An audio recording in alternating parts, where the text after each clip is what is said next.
Você consegue fazer aí? Vou te pedir para você... Já Isso. fiz.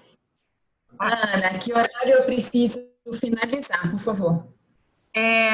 Você precisa finalizar em torno de 7h45 no máximo.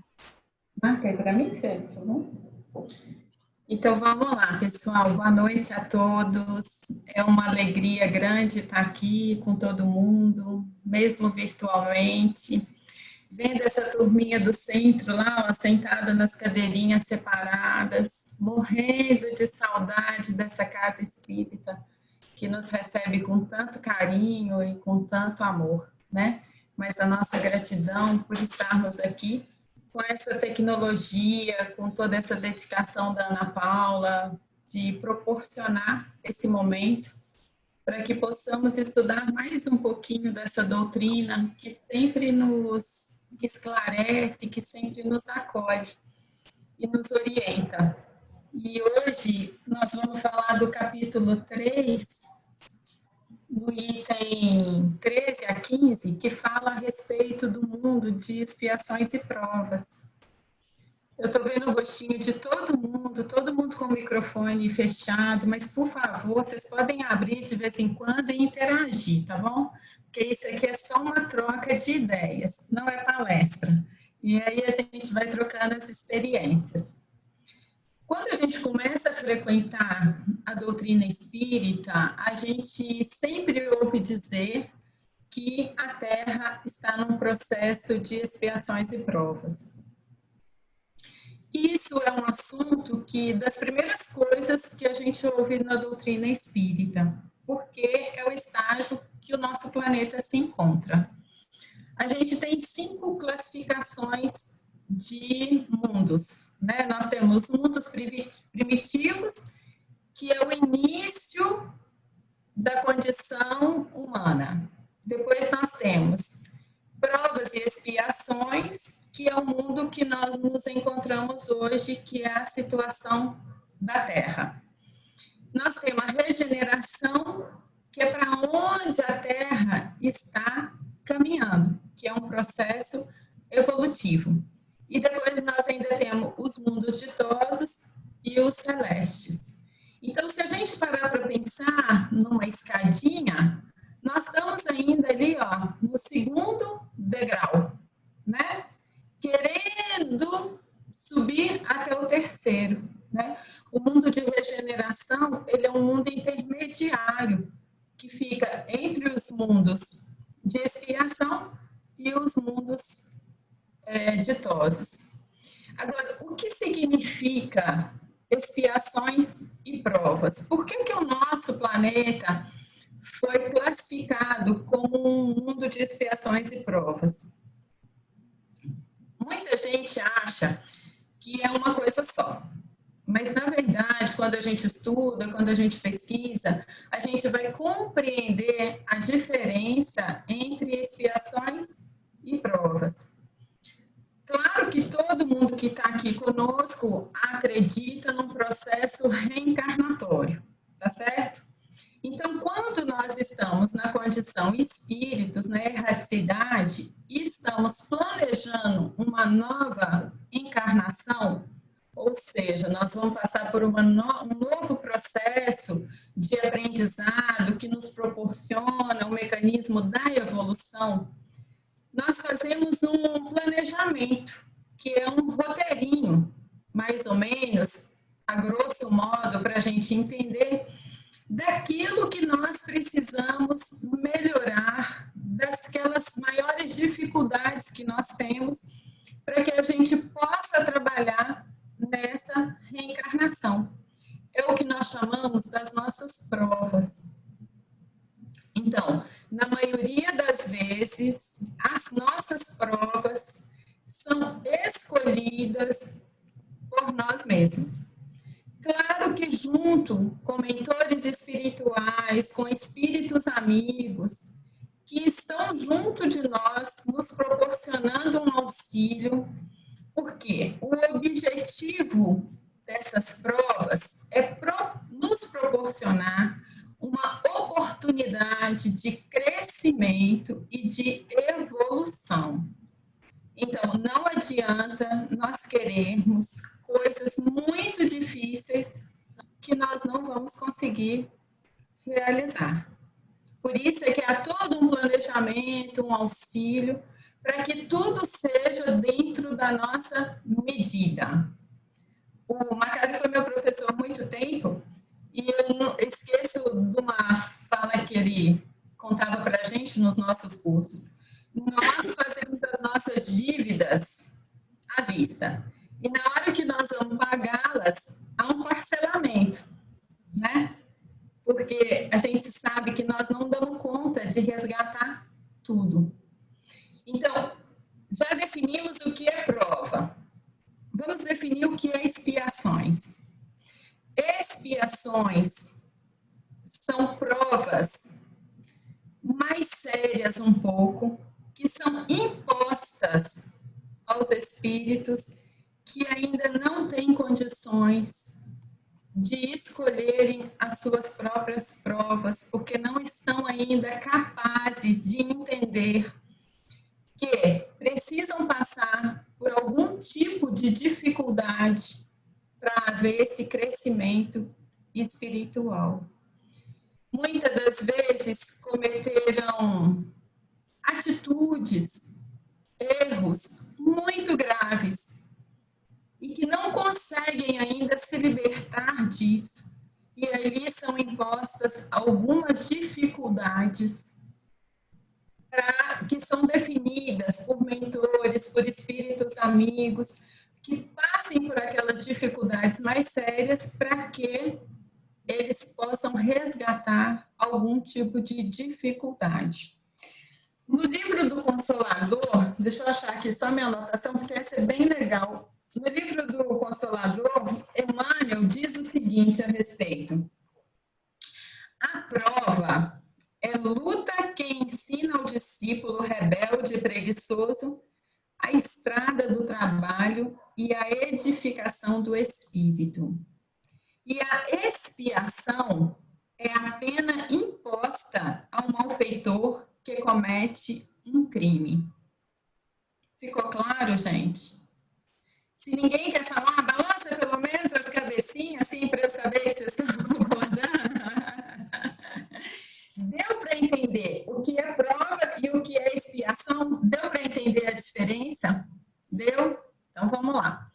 E por que que nós vivemos nesse mundo de expiação e provas? Porque a nossa condição de espírito hoje é para viver nesse planeta. Ah, Tânia, então, no mundo de expiação e provas, todos os espíritos estão no mesmo nível de evolução? Não. Não. Nós temos os espíritos que muitas das vezes acabaram de sair do mundo primitivo e que estão aqui convivendo com espíritos um pouco mais evoluídos que eles para terem a oportunidade do aprendizado, para terem a oportunidade da evolução. Nós temos os espíritos que já estão com a inteligência bem desenvolvida, com o sentimento do bem, que já tem algumas questões morais já melhores resolvidas, que eu diria que talvez fosse a maioria nessa questão que a gente vive hoje.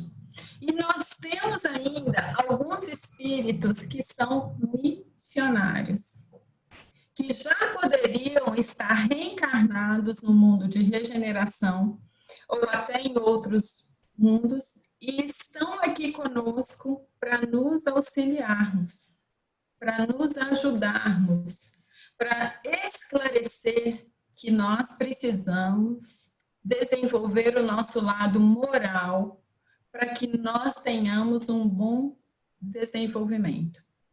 Então, nós temos alguns níveis de espíritos vivendo nesse mundo de expiação e provas. Nós podemos dizer alguns exemplos de missionários que, pelas atitudes, a gente consegue ver que estão aqui para nos auxiliar, né? Se a gente pegar como exemplo Madre Teresa de Calcutá, Irmã Dulce, Chico Xavier, Gandhi, são exemplos de missionários, né, que estão aqui nos mostrando e nos ensinando através do comportamento deles e da atitude deles que nós temos condições de sermos seres melhores, né? Nós sabemos também, gente, que a Terra está num processo de evolução porque ela está caminhando para a regeneração. Os mundos evoluem, igualmente os espíritos. E há um questionamento íntimo que todos nós, dentro da doutrina espírita, precisamos fazer. Nós vamos acompanhar o processo de evolução da Terra ou nós vamos reencarnar no mundo de expiações e prova? Isso vai depender do nosso desenvolvimento. Isso vai depender da nossa evolução, né? Isso vai depender das nossas atitudes. A doutrina espírita, ela é uma doutrina muito esclarecedora e, de certa forma, de muita responsabilidade. Porque tem um ditado que diz que muito se é cobrado a quem muito é dado. Então, a nossa responsabilidade é muito grande. Não temos nenhum privilégio. Isso precisamos ficar conscientes, né? Sabemos da transformação da Terra, sabemos que nós podemos acompanhar essa evolução ou não, e temos certeza que depende apenas de nós. E como que nós podemos trabalhar nossa transformação moral? Né? Através das nossas atitudes, através dos nossos pensamentos, através das nossas escolhas. Mas escolhas, gente, muito sérias, né? Escolhas muito íntimas. A coisa que é mais importante é a gente ter coragem de analisar o nosso íntimo e nos ver verdadeiramente. Por quê? É muito fácil quando a gente fala assim, dentro da nossa doutrina, precisamos praticar a caridade. A caridade é o caminho que vai nos ensinar a sermos pessoas melhores. É uma verdade. Porque dentro do nosso evangelho, tudo que a gente estuda, o melhor caminho é a caridade. Porque ela nos ensina a olharmos o outro. Ela nos ensina a sermos menos egoístas. Ela nos ensina a sermos pessoas diferentes. Mas como nós estamos praticando a caridade? Outro dia, numa reunião nossa de quarta-feira, muito interessante a colocação da Carol, acho que ela nem está aqui conosco hoje, mas achei muito pertinente quando ela diz que nós precisamos separar a palavra caridade da palavra esmola. E aí ela disse o seguinte: quando nós abrimos o nosso armário, que nós tiramos algumas coisas que estão lá, que a gente nem usa mais, e a gente põe na sacola e doa, a gente acha que a gente está fazendo a caridade. Estamos não, gente. Porque nós tiramos só o que nós não queríamos mais. Então, na verdade, nós estamos nos iludindo que nós estamos fazendo a caridade. Na verdade, nós estamos doando uma esmola. E ainda ficamos tão felizes porque abriu espaço no armário para entrar coisas novas. Né? Pensemos nisso. Está errado, Tânia, doar as coisas usadas? Claro que não. Devemos continuar doando, porque aquilo que nós não usamos é sempre útil para outra pessoa. Mas não nos sintamos importantes e nem praticando a caridade. Na verdade, nós estamos só fazendo uma limpeza, né, gente? Né? Isso é olhar para nós mesmos, né? Outro dia nós estávamos participando e ficamos sabendo de uma campanha de roupa de cama, que era para um abrigo. E aí a primeira reação de todo mundo é o quê? Não, eu vou abrir o meu armário e ver aquelas que eu nem uso mais, ou que já... E aí eu compro outras novas e coloco no lugar. Ô, gente, isso é caridade? Por que que eu acho que eu tenho o direito de usar roupa de cama nova, linda, bonita, e os meninos têm que ficar com o que eu não quero mais? Vocês acham que eu estou errada nesse pensamento? Ninguém vai colaborar comigo, gente. Abre esses microfones. Vocês acham que está errado? Eu acho que caridade é você falar: ai, que bom, eu não posso comprar 2 jogos, não, mas eu posso comprar um jogo e eu vou mandar para os meninos, porque já pensou a carinha deles, a hora que dormir numa roupa de cama novinha, que não foi de ninguém ainda? Aí nós entramos na nossa transformação íntima, porque nós trazemos esses hábitos enraizados de N encarnações passadas. Só que nós precisamos entender que nós estamos num momento de transformação. E nós só vamos nos transformarmos se nós sairmos do nosso comodismo.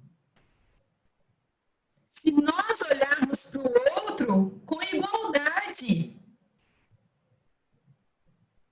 Porque quando nós pensamos que o nosso irmão que se encontra numa situação necessitada pode ficar com o meu resto, é porque eu estou me sentindo superior a ele, tá certo?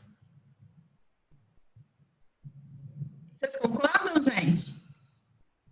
E é isso que nós precisamos mudar na nossa mentalidade. Se eu quero ser uma pessoa diferente, se eu quero crescer moralmente, se eu quero crescer espiritualmente, a minha primeira atitude é olhar o meu irmão como irmão, como meu próximo.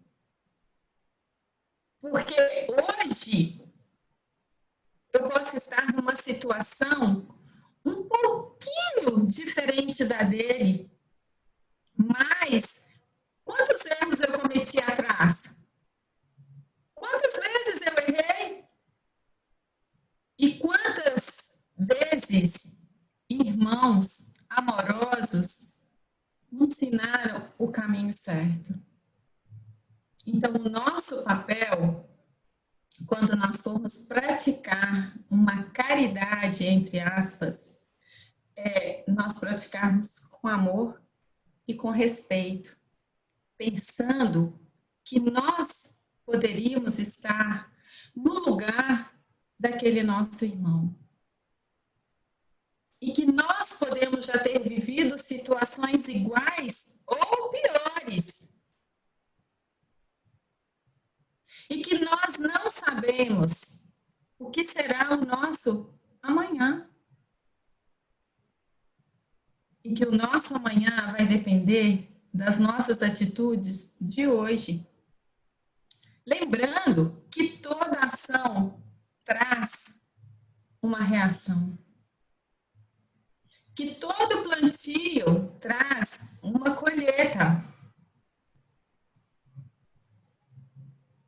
E que nós só vamos colher aquilo que nós plantarmos. Eu costumo dizer para os meninos que quem planta alface só colhe alface. Não tem como colher feijão.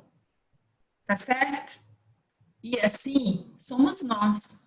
Se nós plantarmos boas atitudes, nós vamos colher coisas boas, boas vibrações. Mas quando eu falo plantar, gente, é um plantar verdadeiro. Prestemos atenção nisso, que nós não podemos deixar a aparência fazendo uma coisa e no nosso íntimo fazendo diferente. Em um dos livros que nós estávamos lendo, já vou encerrar, hein, Ana? Tem 2 minutos. E em um dos livros que nós estávamos lendo, desencarna uma amiga espírita, trabalhadora de uma casa espírita, e ela não desencarna numa situação muito boa.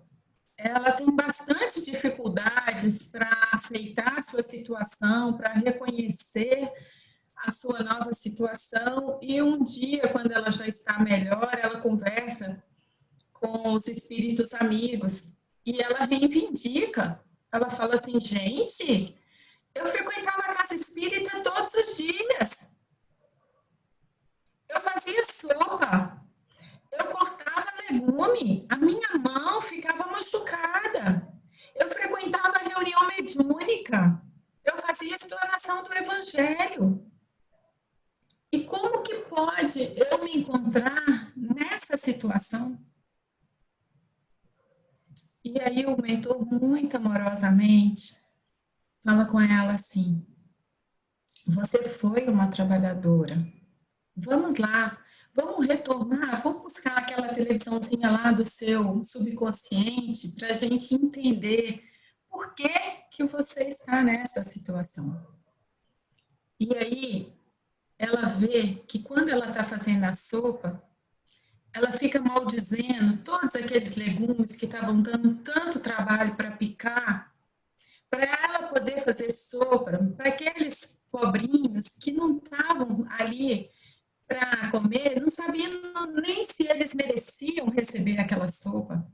Então ela ficava todo o tempo julgando as pessoas que estavam ali para receber aquela sopa.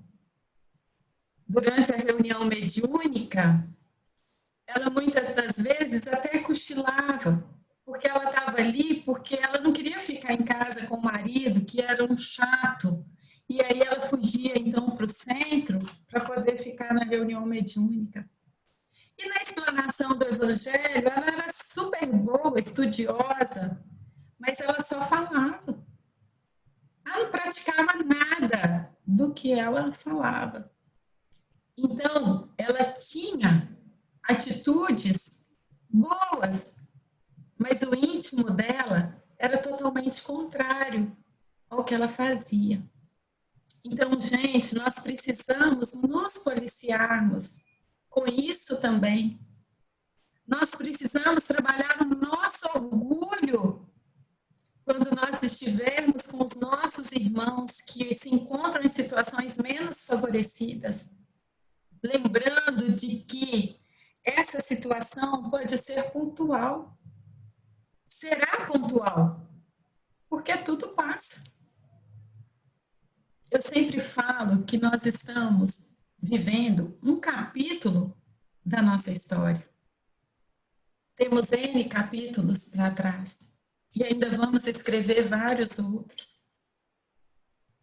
Mas se nós temos um pouquinho de conhecimento, vamos escrever um capítulo legal, porque a doutrina espírita nos auxilia para que façamos isso. Eu vou ter que parar de falar, porque já deu o meu horário. Mas eu tenho que confessar que se vocês abrissem esse microfone, nós íamos poder passar umas horas boas aqui trocando uma ideia. Mas meu horário já deu, gente. E eu vou ter que ir, senão eu perco a vaga na próxima. Muito obrigada. Eu espero que tenha ajudado em alguma coisa, esclarecido do mundo de expiações e provas, esse mundo que a gente vive. E espero também que a gente fique mais atento ao nosso íntimo, ao nosso aprendizado, para que a gente não fique só nesse aprendizado superficial, que a gente possa realmente mergulhar nessa doutrina maravilhosa e esclarecedora que a gente tem. Um beijo para todo mundo. Muita saudade de abraçar todo mundo, de beijar, e espero que em breve a gente possa estar juntos. Tânia, muito obrigada. Obrigada por comentar o Evangelho essa noite. Vamos dar continuidade, como de costume. A gente está ainda fazendo a leitura do livro Fonte Viva. Hoje a gente vai falar sobre o item 166. O título é Sigamo-lo. Aquele que me segue não andará em trevas. Jesus, em João 8,12. Há quem admire a glória do Cristo, mas a admiração pura e simples pode transformar-se em êxtase inoperante. Há quem creia nas promessas do Senhor, todavia, a crença só por si pode gerar o fanatismo e a discórdia. Há quem defenda a revelação de Jesus, entretanto, a defesa considerada isoladamente pode gerar o sectarismo e a cegueira. Há quem confie no Divino Mestre, contudo, a confiança estagnada pode ser uma força inerte. Há quem espere pelo eterno benfeitor. No entanto, a expectativa sem trabalho pode ser ansiedade inútil. Há quem louve o Salvador, louvor exclusivo, porém para coagular a adoração improdutiva. A palavra do enviado celeste, entretanto, é clara e incisiva.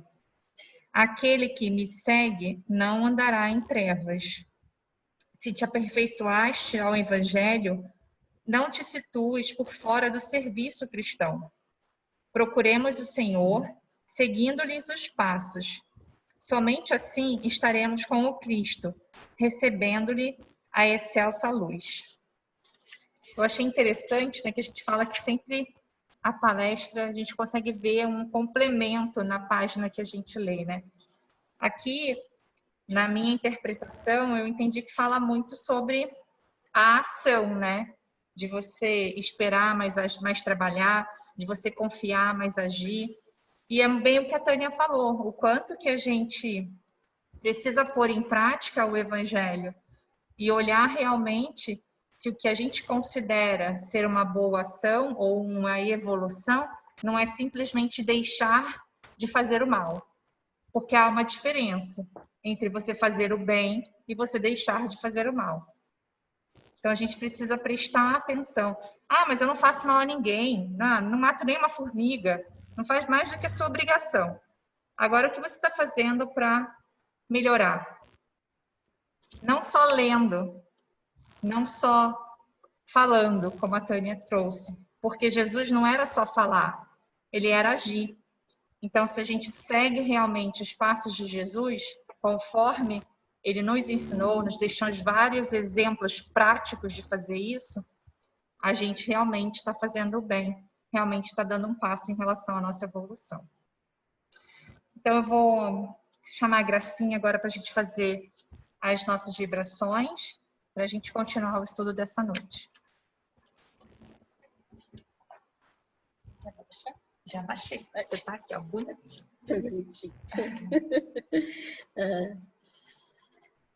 Boa noite a todos, meus irmãos queridos. É com grande gratidão que me encontro nesse momento junto a vocês, depois desse evangelho maravilhoso, que temos que refletir bastante, colocar em prática e procurar sempre pensar melhor nas nossas atitudes. Esse é um momento muito especial.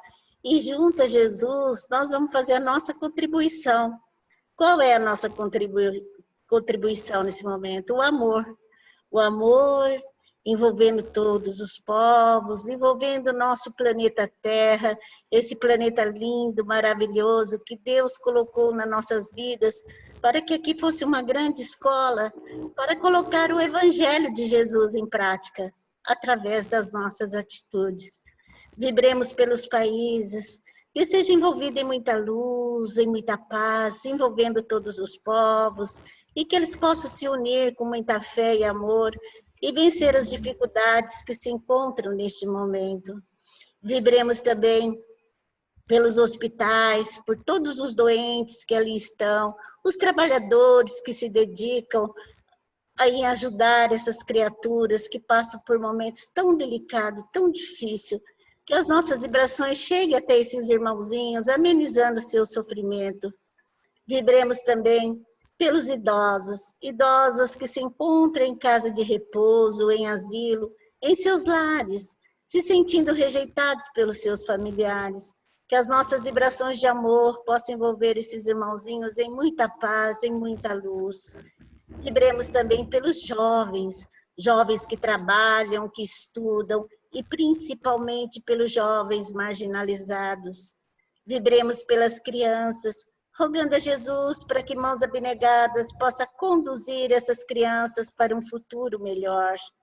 Vibremos pelos lares em desarmonia, para que haja paz, compreensão, união entre esses nossos irmãos. Vibremos pelos nossos parentes, familiares que se encontram distante de nós, rogando a Jesus que leve a paz e a bênção a todos eles. Vibremos pelos nossos amigos, pelos nossos vizinhos e pelos nossos inimigos.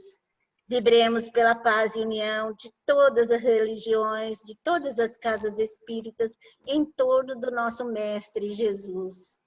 Vibremos também, Senhor, pelos irmãos que se encontram depressivos.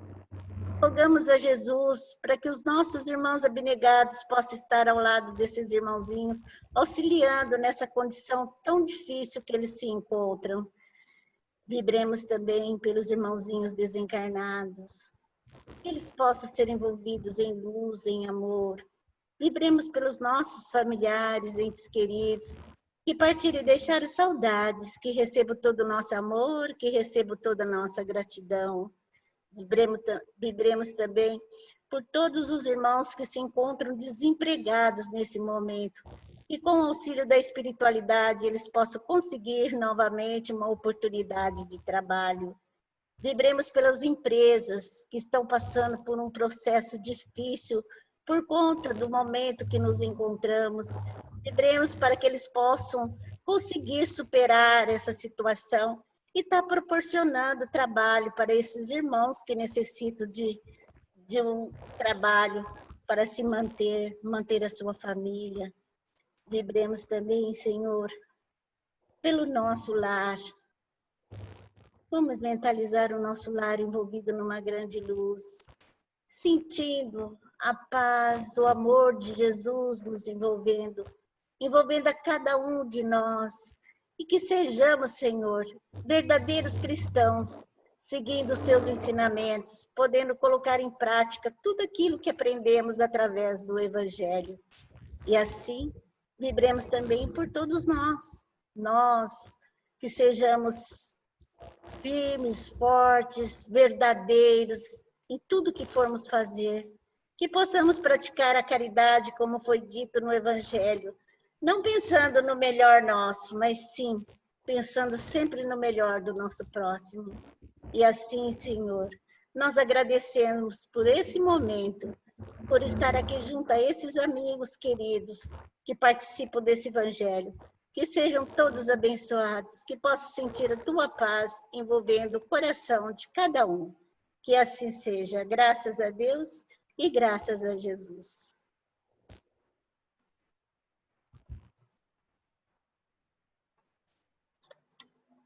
Bem, para a gente passar para o último passo, eu vou convidar a Maria Lu a abrir o microfone para fazer a prece final. E assim, agradecidos que somos, por estarmos todos reunidos, em nome do nosso Pai maior, Jesus, nosso Mestre, nessa seara bendita de grande aprendizado, desse Evangelho de Jesus, que nos guia, que nos auxilia em todos os momentos, e que possamos continuarmos sempre unidos, no amor, na caridade, na fé raciocinada, e que Jesus, nosso mestre e amigo, nos acompanhe hoje e sempre. Pai nosso que estais no céu, santificado seja o vosso nome. Venha a nós o vosso reino, seja feita a vossa vontade, assim na terra como no céu. E o pão nosso de cada dia nos dai hoje, perdoai as nossas dívidas, assim como nós perdoamos os nossos devedores. E não nos deixeis cair em tentação, mas livrai-nos, Senhor, de todo mal, que assim seja. Graças a Deus e a Jesus.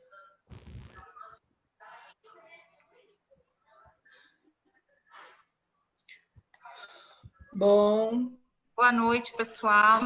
bom fim de semana para todos, tá? Fiquem com Deus, uma boa semana. Beijos.